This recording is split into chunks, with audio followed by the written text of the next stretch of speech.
Ayan mga kasalon, magugupit tayo ulit. Ang gagawin natin ay sa likod ay pixie cut.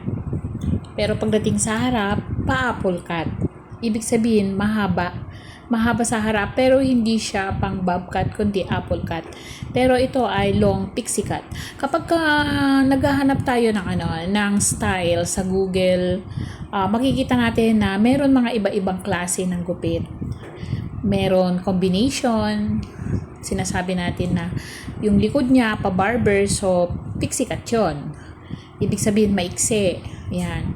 Pero pagdating sa harap, pa apple cut. Ayan, depende kasi dun sa gusto ng customer.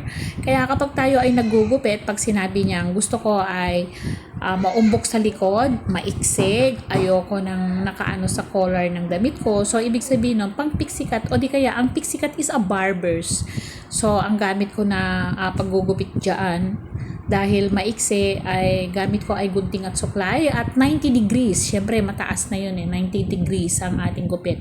Hindi 45 kundi 90 degrees na ang gamit natin. Ngayon, dito sa may taas, yan, 45 na siya kasi hindi natin kailangan masyadong mataas.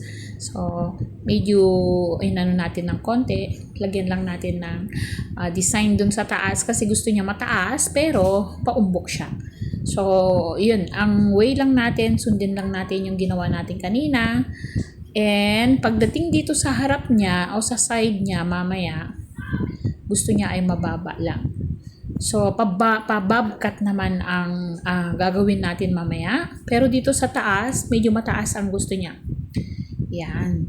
So, tandaan nyo mga kasalon na kanina, nag-start ako dun sa baba, pa-barbers ang ginawa natin and 90 degrees. Yan. So, mataas yung ginawa natin. And then, dito sa likod, yan. So, pa-apple cut siya, pero ang style ng paggugupit natin ay pa-bob cut, papunta sa likod. Para yung harap niya ay mas mahaba and mas maiksi sa likod ang style. Ganyan lang mga kasalon na paunti-unti. Kapag tayo ay naggugupit, yan, nasa atin na yung kung paano natin gawin kasi meron naman video or di kaya minsan picture na ipinapakita ng customer.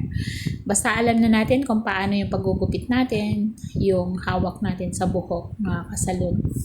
Yan. Kapag kasi wala tayong guide o ibig sabihin hindi natin alam kung gaano kataas yung gusto natin gupitin, wala tayong magagawang maganda.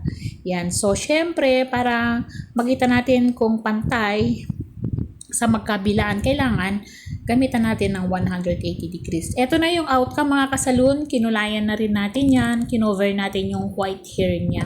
So, dun sa harap ay mahaba, pero yung style sa likod ay maiksi. Okay mga kasalon, salamat po sa panonood.